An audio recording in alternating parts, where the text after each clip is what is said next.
This is Keep Up. I'm your host, Cynthia Dill. It is Wednesday, January 21st, 2026. I'm in my Cape Elizabeth studio on the heels of a show I recorded yesterday with Lisa Simeone about some of the Supreme Court cases on transgender uh, boys, well, trans identifying boys playing in girl sports. That was a great show. I hope you look it up. But today I wanted to jump on because it just came to my attention uh, something that makes the situation around gender affirming care in states like Maine even worse than you could have possibly imagined.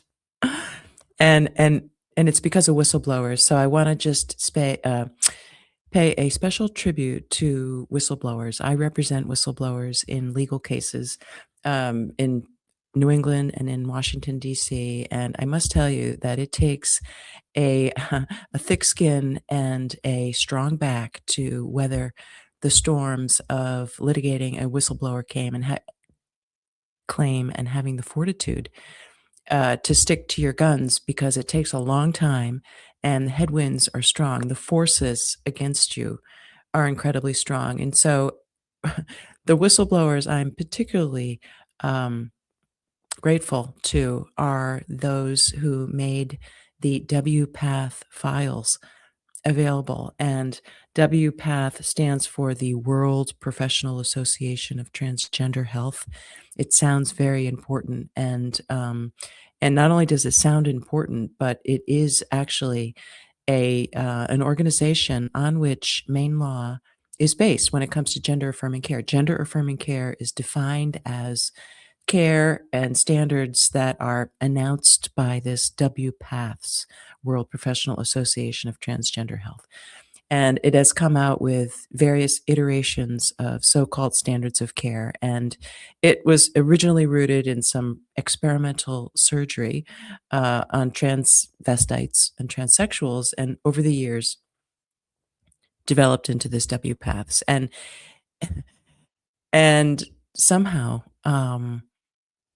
the standards that are articulated by WPATHs are relied on by legislatures, including the Maine legislature, in adopting the definitions. And and the reason why that's problematic is because WPATHs is not a medical organization necessarily. It's more of an activist group.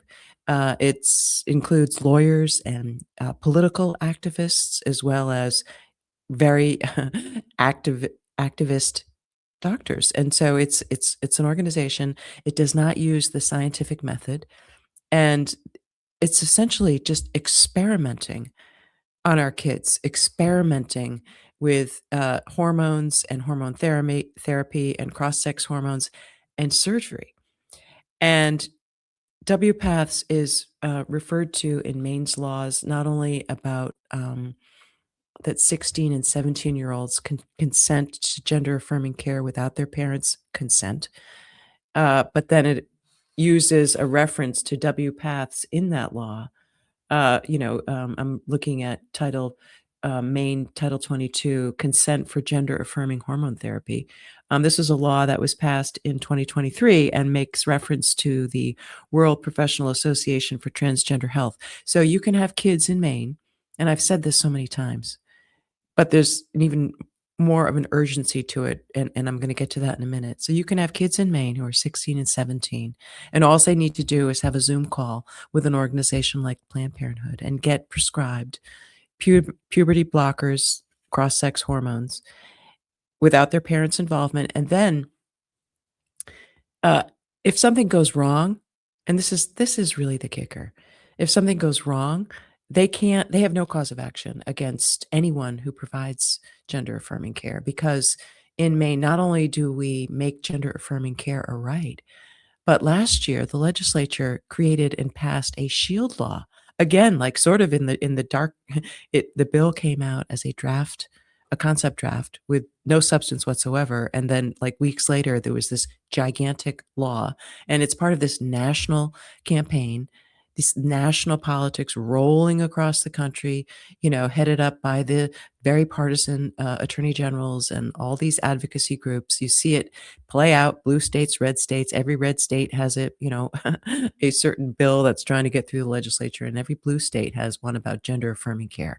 And it's just, It's unbelievable to me that nobody in the legislature in Maine, nobody thought to check whether or not this WPATHS is, in fact, like a legitimate organization on which we would base these lifelong medical decisions about kids.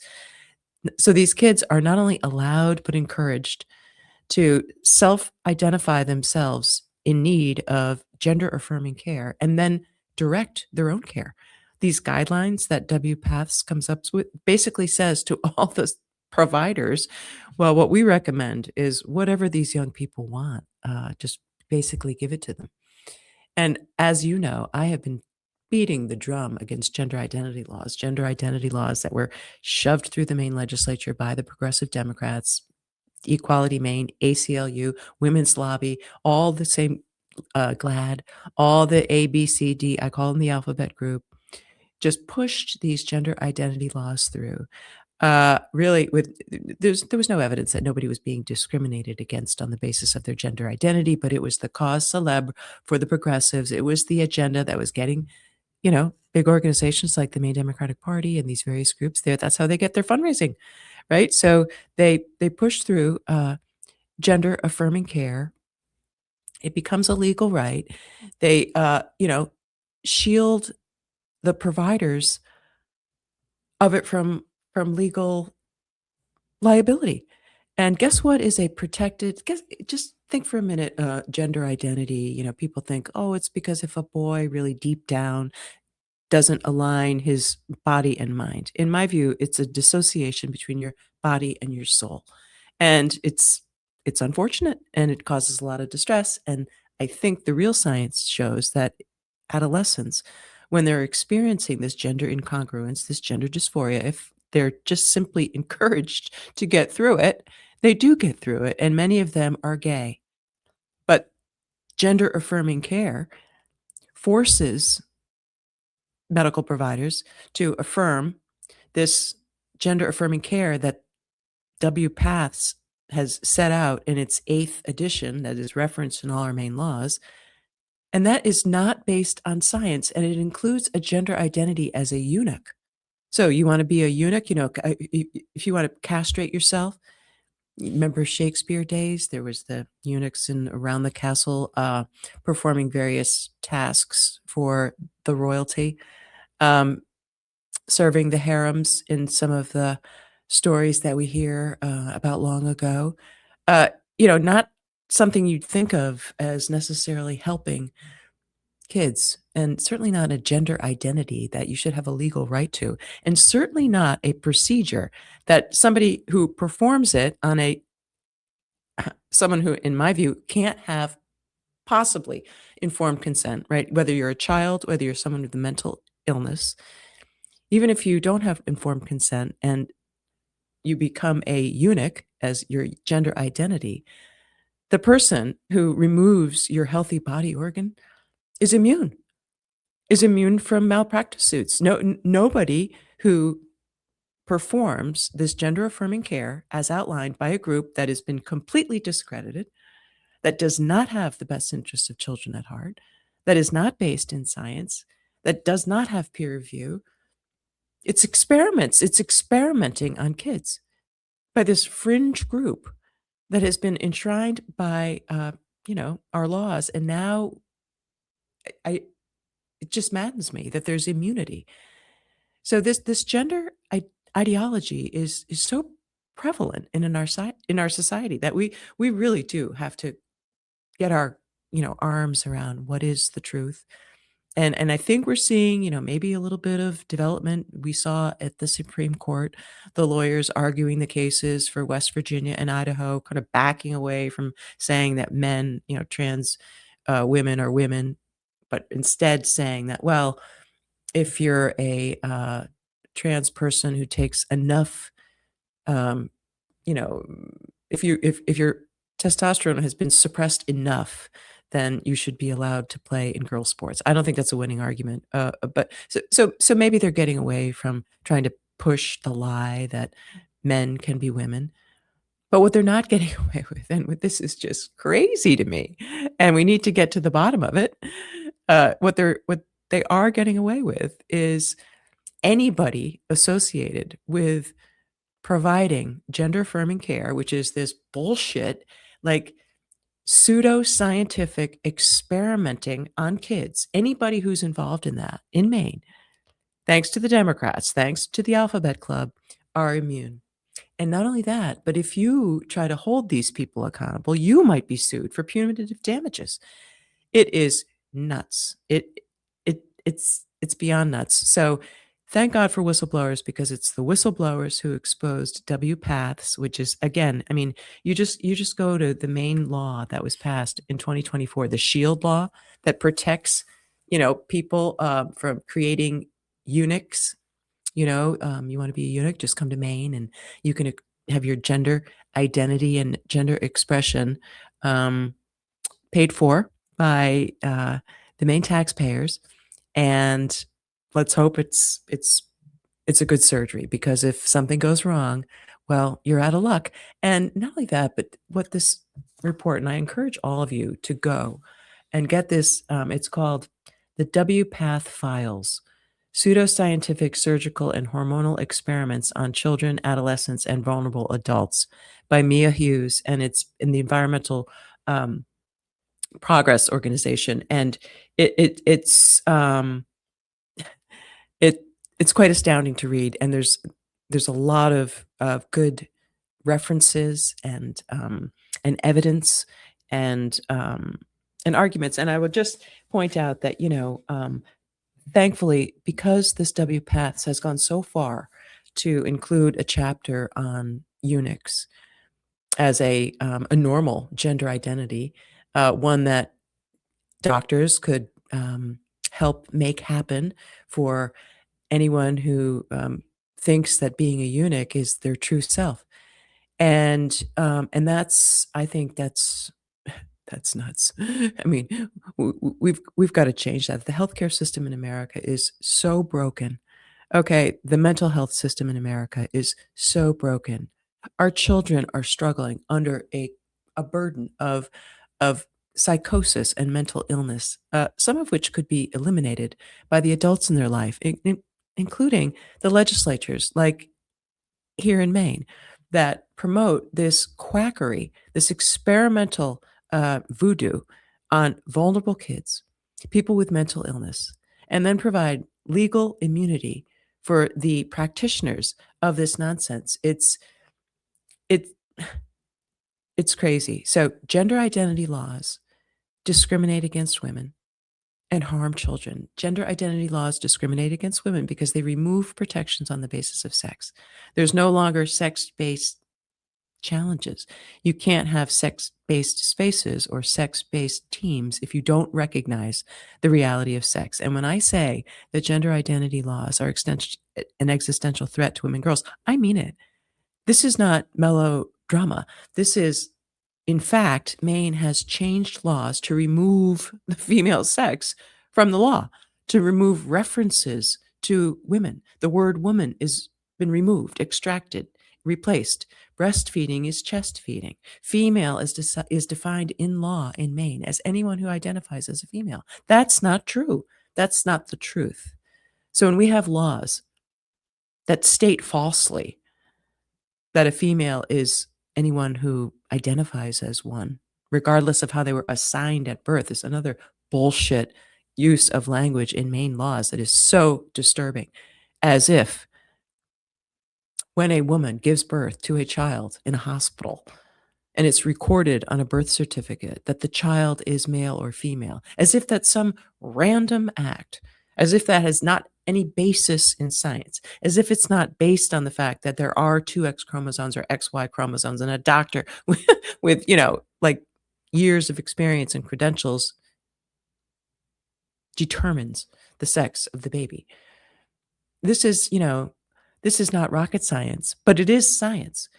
And WPATHs, the group on which Maine laws are based, there's a reference to WPATHs in Maine statutes as the standard for gender affirming care. There's a law in Maine that says all the gender affirming care outlined in WPATHs eighth edition of its standards of care, which is basically just like a political. It's like a partisan. What do you call it? The political parties have their statement of beliefs, their mission, their platform. Okay, so this is WPATHs. Consider the eighth edition of the standards as like the platform, made up of, voted on by a committee that includes lawyers and activists and some doctors. But it's a political document, um, and and our kids are suffering. The evidence is in is in black and white now, thankfully. Just go to the WPATH files and you'll see these clinicians in WPATHs themselves are caught saying that these children cannot possibly make informed consent on to the procedures that they think they want, and that so many of them end up being sterilized for life and then have regret that they can't have children. And it's because they're fed this idea that somehow, if they change their sex, that their distress over gender dysphoria and gender incongruence will be healed, but there's no evidence of that. And so, we've got to protect our kids. It's first, do no harm, general welfare. The state of Maine has to protect our kids better than what it's doing right now. Not only is there vulnerability in the child protective services, and we have high levels of children being abused, not only is there high levels of people who are addicted to drugs, not getting the services they need, not only is the medical system itself just a complete shit show for most people, and the insurance industry a nightmare. But now we have these rights to this fake care that's cutting off healthy body parts, a vaginoplasty. So a young man is going to have his penis removed and using that skin to create a fake vagina. And sometimes people who have mental illness think they want that, and they don't understand that post-op there's going to be months of brutal rehab that they are not equipped to do. They don't have the resources. So there's no follow-up. There's no basis to believe that any of these protocols actually help kids because there's been no long-term studies. So in Maine, not only do we have to get rid of gender identity, okay, we need to repeal gender identity from the law. We need to prevent gender identity from being enshrined in the Constitution because that's the big effort of Democrats now. The progressive left has lurched so far that they want to enshrine gender identity, a lie, right? An ideology that suggests falsely that sex can change. They want to make that a constitutional right. So now not only is it a right in statute to have gender affirming care and that you can't sue anyone who messes it up or anyone who's involved, but it's going to be a constitutional right. It's crazy. We got to get rid of gender identity in the law. We've got to prevent gender identity from being enshrined in the Constitution. And we need to repeal this law that gives immunity to these, practitioners of voodoo medicine. Okay. And we need to remove gender affirming care as something that's defined by an organization like WPATHs that has been totally discredited, that is not a reputable, health organization. Why in Maine are we relying on this international made up advocacy group? It's a nonprofit. We need to do better. We need to do better in Maine. So God bless the whistleblowers. Keep blowing your whistle. And speaking of that, Jamie Reed, a really a rock star when it comes to this, gender scandal. She is a whistleblower who worked at a gender clinic and then saw the light and has been speaking out and has thankfully really helped turn the tide and getting some light shown on this horrendous scandal, this crime that will go unpunished in Maine because of this shield law. But Jamie Reed is going to be in Maine tomorrow night, Thursday, the 22nd of January, at a school board meeting in the southern part of Maine, and it's to support parents and school board members who are fighting this gender ideology and fighting to, get back to caring for our children, for caring about their future ability to have children and to form lasting, loving relationships, and removing from the influencers in their lives these strange and bizarre organizations that are weird and, you know, kids should not be it should not be suggested to Maine children that being a eunuch is a perfectly appropriate and healthy gender identity, and to suggest that that should be a path on which they should travel in their healthcare, okay? It Call me crazy, but I think that a majority of Maine people are in agreement with me on this, and so that's why we have to stay focused on the candidates who are running for office, who on this issue can just simply state that they believe in the biological reality of women and agree that gender affirming care for children is quackery and that they oppose it. That's the litmus test. That's the litmus test. Forget about political party because it's all over the map now. The Democrats have just lost this issue. They've signed on to amicus briefs that suggest that, that women essentially don't exist, that trans women are women, that gender affirming care is so great for kids, that WPATH I mean, the Democrats in the Congress are way out of touch on this issue. And it all started in the Biden administration with Rachel Levine. We all know it. And the Republicans, some of them are on board, some they're not. So every candidate, they need to be asked, held feet to the fire. Do you believe in the reality of women?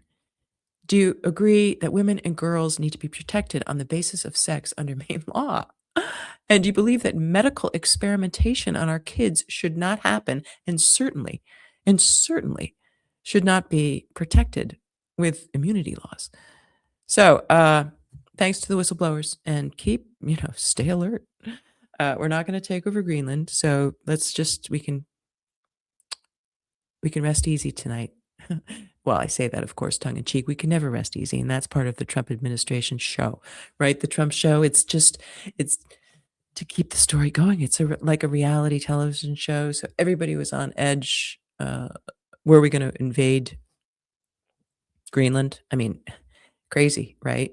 And Trump builds up that momentum and then flies into Davos and says, "Don't worry about it. I'm not going to invade Greenland. I just want to make a deal."